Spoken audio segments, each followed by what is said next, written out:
तीसरा अध्याय सेनापतियों सहित महिषासुर का वध।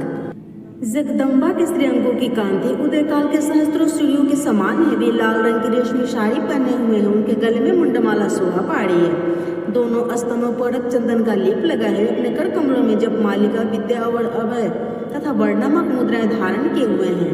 3 नेत्रों से शोभित मुखार बिंदी की बड़ी शोभा हो रही है। उनके मस्तक पर चंद्रमा के साथ ही रथ में मुकुट बंधा है तथा वे कमल के आसन में विराजमान है। ऐसी मां को मैं भक्ति पूर्वक प्रणाम करता हूँ। ऋषि कहते हैं, दैत्यों की सेना को इस प्रकार तहस नहस होते देख महादैत्य सेनापति चिच्छुर क्रोध में भरकर अंबिका देवी से युद्ध करने के लिए आगे बढ़ा।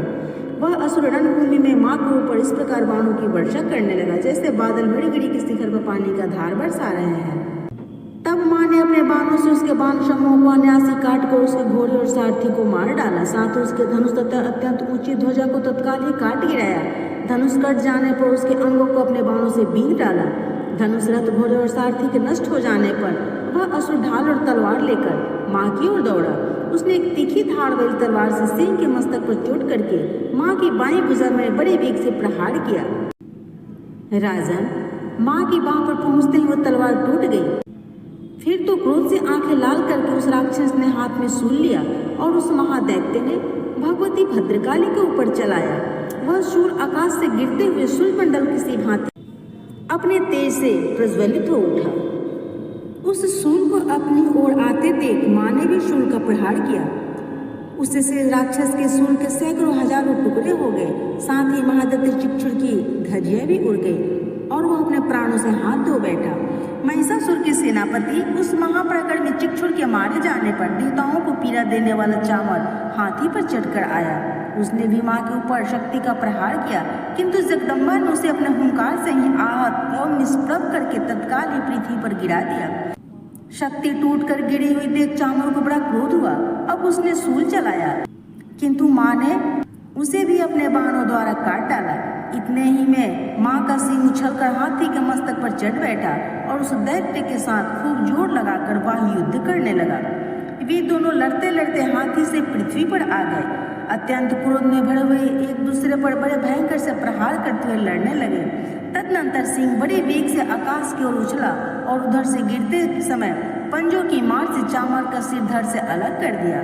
इसी प्रकार उदग्र की शीला और वृक्ष आदि की मार खाकर रणभूमि मां के हाथ से मारा गया। कराल के दांतों, मुख और थप्पड़ों की चोट से धाराशायी हो गया। क्रोध में भरी हुई देवी ने गदा की चोट से उद्धत का कचूमर निकाल डाला। बिंदीपाल से वास्कल को तथा बाणों से ताम्र और अंधक को मौत के घाट उतार दिया।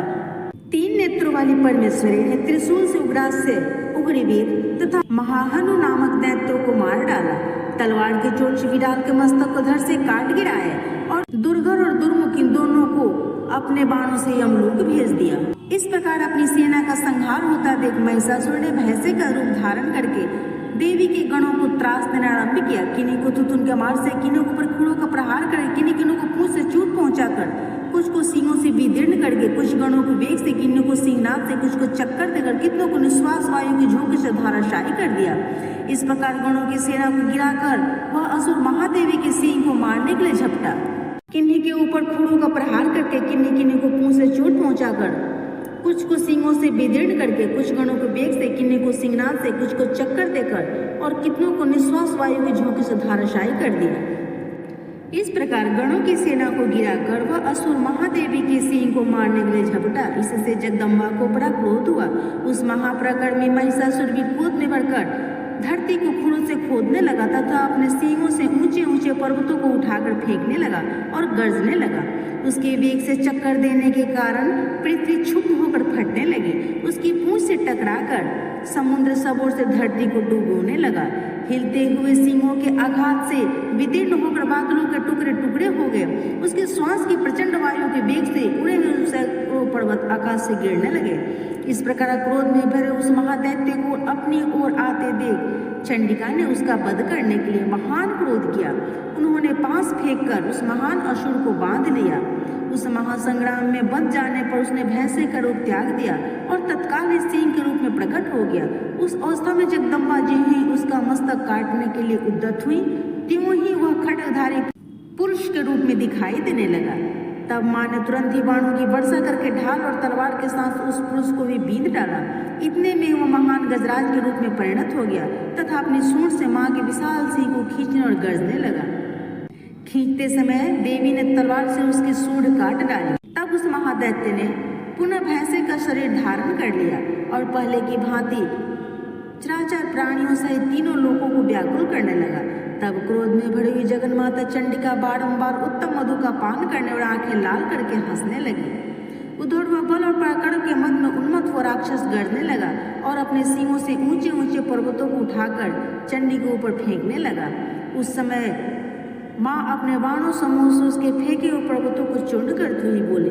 बोलते समय उनका मुख मधु के मद से लाल हो रहा था और वाणी लड़खड़ा रही थी। देवी ने कहा, ओ मूढ़, मैं जब तक मधु पीती हूँ तब तक तू क्षण भर के लिए गरज ले। मेरे हाथ से यही तेरी मृत्यु हो जाने पर अब शीघ्र ही देवता भी गर्जना करेंगे। ऋषि कहते हैं, यूं कहकर देवी उछली और उस महादैत्य के ऊपर चढ़ गई। फिर अपने पैरों से दबाकर उन्होंने शूल से उसके कंठ में आघात किया। उनके पैर से दबा होने पर भी महिषासुर अपने दूसरे रूप में बाहर होने लगा। अभी वो आधा ही निकल पाया था कि माँ ने अपने प्रभाव से उसे रोक दिया।